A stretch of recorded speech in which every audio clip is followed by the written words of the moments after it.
पछाड़ खा खा रोएगी ये आत्मा जब तू चल लेगी अकेली। कहते टक्कर मार मार के डकरा डकरा के रोती है ये आत्मा जब यम के दूत इसको घसीट कर ले जा रहे होते। इसका सारा कुछ यहीं रह जाता है जो सारे जीवन में इसने जोड़ा था, जिसको ये अपना माने हुए था। तो परमात्मा याद दिलाते हैं कि काया तेरी है नहीं, ये माया कहां से हो। और चरण कमल में ध्यान रखो, इन दोनों को खो। जब तेरा बॉडी नहीं है, बोले आत्मा, तेरा शरीर ही तेरा नहीं है, ये कोठी बंगले कार और ये बैंक बैलेंस बनाने लग रहा बोंदू, ये तेरे कैसे हो सकते हैं? तेरा क्या है? तेरा है भक्ति जो सीमंत तू कर रहा है, और तेरा है जो हाथ से छोड़ दिया, दान कर दिया। दान भी कहते हैं सुपात्र को करे, गलत स्थान पर किया हुआ दान भी व्यर्थ होता है। गुरु बिन माला फेरते, गुरु बिन देते दान, गुरु बिन दोनों निष्फल हैं, चाहे पूछो वेद पुराण। परमात्मा कहते हैं चिड़ी चोंच भर ले गई, नदी न घट्यो नीर, दान दिए धन घटे नहीं, न्यू कह रे साहिब कबीर। देते को हर देत है जहां तहां से आन, अण देवा मांगत फिरो फिर साहिब सुने ना कान।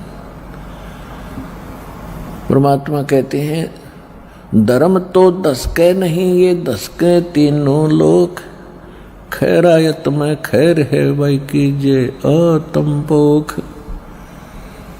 तो मनुष्य जीवन के आपके साथ जो मनुष्य जीवन में संग्रह करोगे, ये धन है जो आपका आपके साथ जाओगा। कबीर सब जग निर्धना, धनवंता ना कोई, धनवंता सो जानियो जिस पर राम नाम धन होवे। कि सारा संसार निर्धन है, जिसके पास सत्य भक्ति जो राम का नाम का धन है, यानी सच्चे मंत्रों की कमाई जो है राम नाम का धन होता है, वो एक धनवान है। बाकी संसारिक संपत्ति भौतिक जिसके पास संपत्ति है उसको अध्यात्म मार्ग में धनी नहीं माना जाता। फिर क्या बताते हैं कबीर, राम रटत निर्धन भलो, और टूटी घर की छान है, वो सुंदर महल किस काम के जहां भक्ति नहीं भगवान। पुण्यात्माओं, आज परमात्मा के बच्चे जिनको दीक्षा प्राप्त हो चुकी है, उसके परिवार के अंदर एक मिनी आश्रम बन गया। ऐसा स्थान बनाया जाता है जहाँ भगवान के स्वरूप को रखते हैं, जहाँ परमात्मा की ज्योति जलाई जाती है। सभी उठकर वहाँ प्रणाम करते हैं।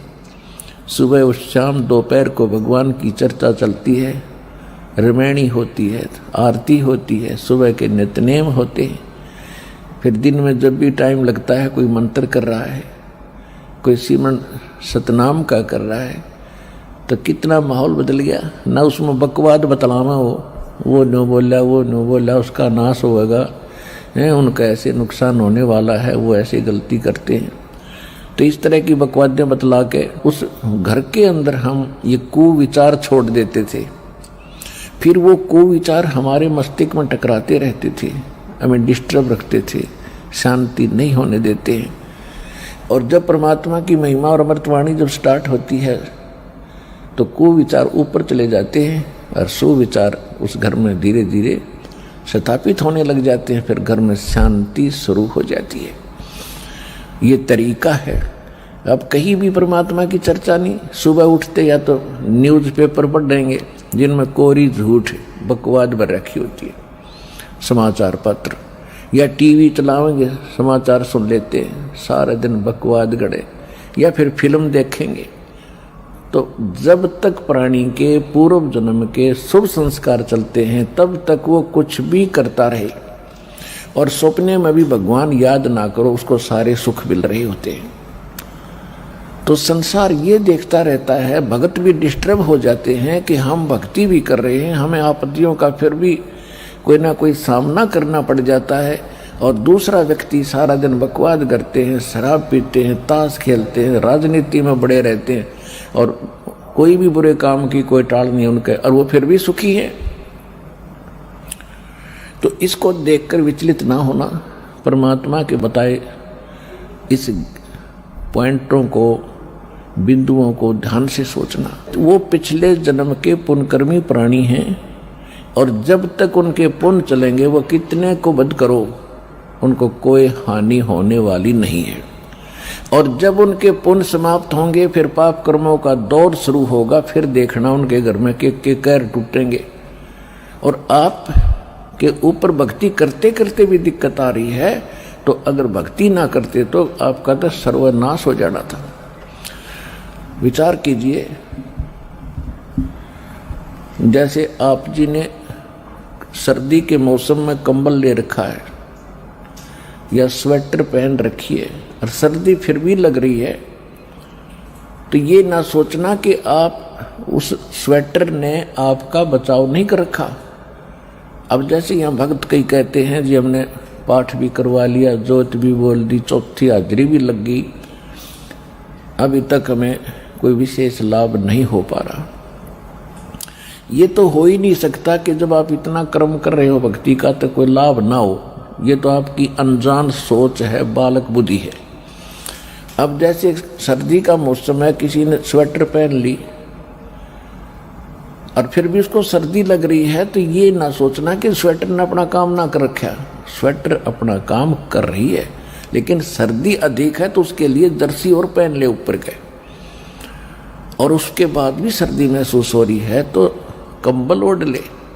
यानी ये नहीं है कि ये कहना कि मैंने जर्सी भी पहन ली फिर भी सर्दी का लग रही हाथ पैरों को, तो ये तो अनजान व्यक्ति कहेगा जिसने इस प्रोसेस का पता नहीं, भगवान के मार्ग का ज्ञान नहीं। तो जो आप पुण्य कर रहे हो और विधिवत कर रहे हो, पूरी विधि यहाँ पर प्राप्त है। गुरु जी के बिना दान करना व्यर्थ है। आप जी को सतगुरु मिले हैं, आप जी को विधि मिली है, आपको पूर्ण परमात्मा मिला है, पूर्ण परमात्मा का मार्ग मिला, सत भक्ति मिली है, और फिर आप साधना सही कर रहे हो, तो आप ये ना सोचना कि आपको लाभ नहीं हो रहा। आपके पाप कर्मों की सर्दी घनी है, और ये करते करते भी कहीं ना कहीं से थोड़ी बहुत ठंड महसूस हो रही है। यदि ये ना कर रहे होते तो नमूनिया होकर मर जाते, ये समझ लेना। तो इस तरह आप जी ने अपने इस भक्ति सफर को डिस्टर्ब नहीं होने देना, जो मार्ग बता दिया इस पर चलते रहना, घर पहुंच जाओगे, सारे सुख होंगे, यानी अपने सतलोक चले जाओगे, और यहाँ भी राहत बहुत मिलेगी। तो इसी प्रकार जो ऐसा कहते हैं वो बालक है, और फिर ये सोचे कि हम भक्ति भी कर रहे हैं, दूसरा कुछ भी नहीं करता, उसके ठाठ हो रहे हैं, तो वो भी आप इस ज्ञान से सोचना कि जब बैटरी किसी ने चार्ज कर रखी है इन्वर्टर की, और आगे चार्जर है नहीं उनके पास, लाइट कनेक्शन नहीं है, फिर भी उनके पंखे चल रहे हैं, बल्ब भी जग रहे हैं, तो इससे अंडरस्टूड है, अनजान से अनजान व्यक्ति आजकल समझ सकता है कि वो बैटरी कितने दिन चलेगी। एक दिन एंड होगा और फिर अंधेरे में बैठेंगे वे, गर्मी में मरेंगे। इसी प्रकार जब तक पुण्य कर्मों की बैटरी चार्ज है पूर्व जन्म की, तब तक वो आपको सुखी दिखाई देते हैं, चाहे कितने खोटे खोदो। और आप अच्छे भी कर रहे हो और फिर भी महसूस करते हो हम दुखी, आप दुखी नहीं हो। आपके ऊपर तो ना जाने के कैर टूटना था, भगवान ने आपकी रक्षा कर रखी है। तो इस करके संसार की तरफ ना देख करके परमात्मा के इस ज्ञान को आधार बना के इस भक्ति मार्ग पे चलना। राम रटत कोड़ी भलो, चू चू पड़े जो चाम, ये सुंदर शरीर किस काम का, जा मुख नाही नाम। कहते हैं चाहे कितना बीमार व्यक्ति हो, रोगी हो, कोड भी लगा हो, यदि वो भक्ति करता है, सत्य भक्ति करता है, तो उसका रोग भी ठीक होगा, उसको मोक्ष भी मिलेगा। और जो सुंदर शरीर है, सारा दिन इसे के अपने देख रेख में इसी के गर्व करते हैं और भक्ति करते नहीं, कहते वो सुंदर शरीर किस काम का, जा मुख ना ही नाम। फिर कहते राम रटत कन्या भली और साकट बलो न पूत, बकरी के गल में गलथड़ा जिसमें दूध न मूत। क्योंकि हमारे समाज में पुत्र को ज्यादा महत्व दिया जाता रहा है बिना ज्ञान के। वैसे पुत्र और पुत्री में हमें कोई भेद नहीं होना चाहिए, सब परमात्मा की आत्माएं हैं, अपने अपने संस्कार सब साथ लेकर आते हैं। फिर भी उस समय जो परमात्मा ये ज्ञान दिया करते थे कबीर भगवान, तो उस समय क्या कहा करते कि बेटी सत्संग में नहीं जाएगी, बेटे बेशक चले जाओ। लेकिन रिवाज तो थी नहीं भक्ति की, वैसे को दुख में वैसे कोई साधु संत के पास चले जाते थे झाड़ा धूड़ा लवाने के लिए।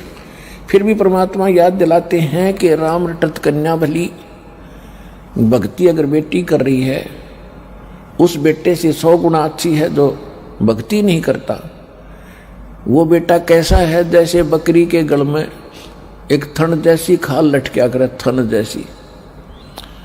तो परमात्मा कहते हैं वो तो व्यर्थ का बोझ है उसके गल में बकरी के, वो किससे काम की कोनी वो खाल, ना दूध ना मूत, यानी किससे काम नहीं आती वह। इसी प्रकार वो बच्चा जो भक्ति नहीं करता वो माता पिता के गल में गलथना है। और वो कन्या जो भक्ति करती है वो बेटा तो माता पिता पर भार बनेगा, क्योंकि जो भक्ति नहीं करता उस पर आपदाएं आएंगी, आपत्ति आएंगी, तो माँ बाप साथ दुखी होते हैं, जब पुत्र दुखी होता है तो वो डिस्टरबेंस करेगा आपकी भक्ति में भी और दुखी भी रहेगा, दुखी रखेगा। और जो बेटी भक्ति करती है उसके साथ भगवान होगा, उसके संस्कार में कोई पाप कर्म का दंड भी आवेगा, उसने भी भगवान रक्षा करेगा। और जिस परिवार में वह बेटी जाएगी उस परिवार को भी सुधारेगी, उसमें भी भगवान वहाँ साथ रहेगा, भक्ति प्रवेश करेगी तो वह बेटी सदा सुखी रहेगी। बेटी सुखी रहेगी तो माता पिता की आत्मा भी शांत रहेगी। तो परमात्मा कहते हैं राम रटत कन्या भली, और साकट जो भक्ति करे न करण दे उसको साकट कहते हैं। वो साकट भला न पूत, जैसे बकरी के गल में गलथना जिसमें दूध न मूत। वो किसी काम का नहीं वो बेटा जो भक्ति नहीं करता। परमात्मा कहते हैं जिव्या तो वाहे भली, जो रटे हरि नाम, नहीं तो काट के फेंक दियो, ये मुख में बलो न चाम। इस जिव्या का कितना योगदान है हमारे लिए, यानी खारा मीठा चाखे, खाना खाने में सहयोग देती है। तो परमात्मा कहते हैं यदि इस जुबान से, इस जिह्वा से परमात्मा का नाम और परमात्मा की महिमा नहीं बोली जाती तो इससे अच्छा तो इसने निकाल कर काट कर फेंक दे वो बढ़िया, क्योंकि मुख को सबसे पवित्र अंग माना जाता है। और ऐसे पवित्र अंग में कहते इस चाम की कति जरूरत नहीं जीभ की। अपने आत्माओं ये सोच लेना परमात्मा क्या संकेत कर रहे हैं कि मनुष्य जीवन कितना कीमती है और इसमें भगवान की भक्ति कितनी आवश्यक है। यदि भक्ति नहीं करता तो इस जुबान से कोई तगड़ा है, ताकतवर है, गरीब को कोई ऐसा वचन कुवचन बोल देगा उसकी आत्मा रोती रहेगी, क्योंकि उसका संघर्ष तो कर नहीं सकता, ताकतवर है तो उसकी आत्मा दुखा दी, उस जीव रूपी तलवार ने उसका अटैक कर दिया। या किसी की निंदा करके लड़ाई करवाओगा या किसी की गलत गवाही देकर पाप का भागी बनेगा। तो कहते इससे अच्छा तो भगवान या जीव कट जा जो भक्ति नहीं करते, तो भी कुछ पाप से बचे रहेंगे। तो इससे समझना भगवान हमें क्या संदेश देना चाहते हैं। परमेश्वर स्वयं आकर ही यथार्थ ज्ञान अपनी प्यारी आत्माओं को कराते हैं, क्योंकि यहाँ पर दो पावर हैं, दो शक्ति हैं। एक तो यह सरपुरुष जिसको ज्योत स्वरूपी निरंजन काल कहते हैं, इसको ब्रह्म भी कहते हैं। और आज तक इन ऋषियों ने ब्रह्म का ही ज्ञान है, ब्रह्म से ऊपर इनको कोई पता नहीं था। और ये ब्रह्म कौन है? ये काल है, 21 ब्रह्मांड का स्वामी है। इसको श्राप लगा हुआ है 1 लाख मानव शरीरधारी प्राणियों का नित आहार करने का, जिस कारण से इसने यहां सबको मिसगाइड करके रोका हुआ है, मूर्ख बना रखा है, सत्य से अपरिचित कर रखा है, भगवान का नामो निशान मिटा रखा है और सब कुछ भगवान बना दिया। कहीं 2 ईंट लगाकर कोई बना रखा स्थान, वो भी भगवान मत्था टेको। कहीं मूर्ति बना रखी है, वो भी भगवान, और ये देवता भी भगवान, ये स्वयं भी भगवान। इनमें से कोई सा भी परमात्मा नहीं है। 21 ब्रह्मांड के अंदर जितने देव हैं ये परमात्मा नहीं है। पुण्यात्माओं, यही तो काम बिगड़ा पड़ा था कि हमने भक्ति मार्ग का कै ख भी पता नहीं, कै ख इंक्लूडिंग ब्रह्मा विष्णु महेश, ब्रह्मा विष्णु महेश को भी, और ऋषि में ऋषि जो सतयुग से लेकर आज तक जितने ऋषि हुए हैं, जिनको हम बड़े पहुंचे हुए माना करते, इनको भक्ति मार्ग का कै ख पता नहीं। और जिसी कारण से आज हम इतने अंधेरे में पड़े हुए हैं कि सत्य ज्ञान को सुनने के लिए हमारे पास वो हिम्मत नहीं कि हम सच्ची सुन लें, जिसके कारण विरोध हो जाता है। हम नहीं सुनते, झूठ बोलता है और झूठ को सत्य मान ली। एक कहावत है कि एक झूठ को 100 बार बता दिया जाना, वह सच्ची बन जाती है, सच्ची दिखने लग जाती है। और जब सत्य सामने आती है तो वो झूठी ही सत्य आगे अड़ जाती है। तो इस काल ने ऐसा जुल्म कर रखा है कि भक्ति मार्ग का नामो निशान मिटा दिया। अब भक्ति कौन से भगवान की करे? ये परमात्मा नहीं, बताओ। और हम इनको सुप्रीम पावर माने बैठे थे, ब्रह्मा जी, विष्णु जी, शिव जी। ब्रह्मा जी की तो पूजा करते नहीं थे, लेकिन आदर की दृष्टि से इसको समांतर देखते थे, किसके? विष्णु और शंकर जी के। इनसे ऊपर ही पता नहीं था। इससे ऊपर ऋषि, एक आधा कोई ऋषि कहता था ब्रह्म शक्ति है। वो कैसा है? वो निराकार है, उसका ओम नाम है। यहां बुद्धि टेकी थी आज तक सबकी, चाहे पवित्र हिंदू धर्म के लोग हैं, चाहे पवित्र मुसलमान धर्म के लोग हैं, वो भी इसी काल निराकार के ऊपर टिके हुए थे। चाहे पवित्र ईसाई धर्म के लोग हैं, ये भी निराकार, इस परमात्मा काल से ऊपर बुद्धि किसी की नहीं थी। ये तो परमात्मा स्वयं आए, जो प्रत्येक युग में आते हैं। सतगुरु आए दया करी ऐसे दीन दयाल, और बंदी छोड़ बिरतास का जठ रखनी प्रतिपाल। परमात्मा स्वयं आए 600 वर्ष पहले, उन्होंने आके ये ज्ञान कराया। अब श्री देवी पुराण के अंदर सचित्र मोटा टाइप गीता प्रेस गोरखपुर से प्रकाशित, केवल हिंदी में 414 पृष्ठ पे ये लिखा हुआ है कि सतयुग के ब्राह्मण वेद के पूरे विद्वान होते थे और वो दुर्गा की पूजा करते थे। तो खाक विद्वान थे। वेदों में कहीं दुर्गा की पूजा का नामो निशान है?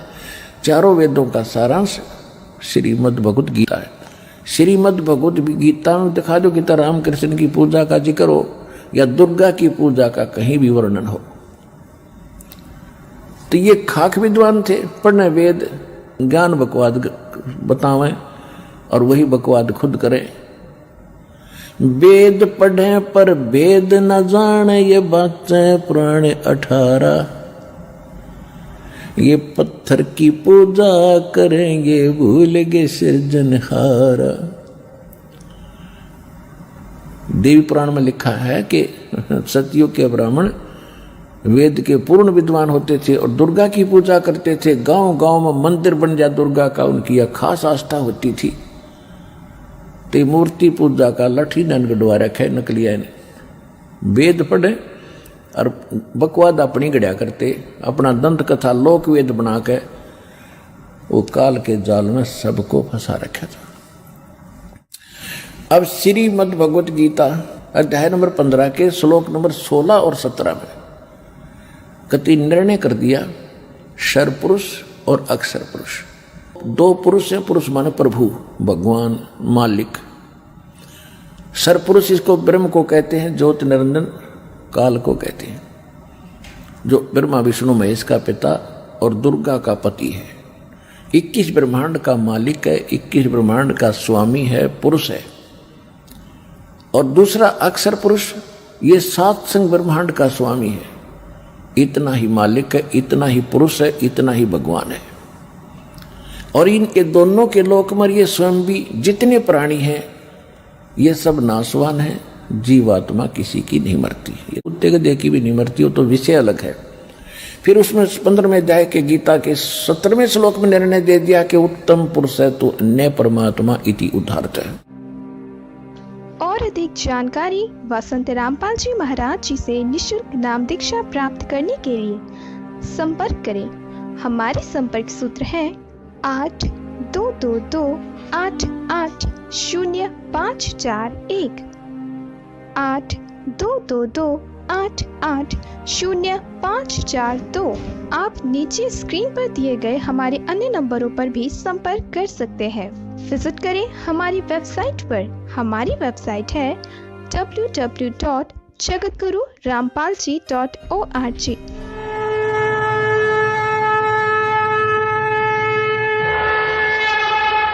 हमसे जुड़े रहने के लिए हमारे YouTube चैनल को सब्सक्राइब करें और नई वीडियो की नोटिफिकेशन के लिए बेल आइकॉन को दबाएं। अगर आप ये वीडियो Facebook पर देख रहे हैं तो लाइक जरूर करें और ज्यादा से ज्यादा शेयर करें। धन्यवाद।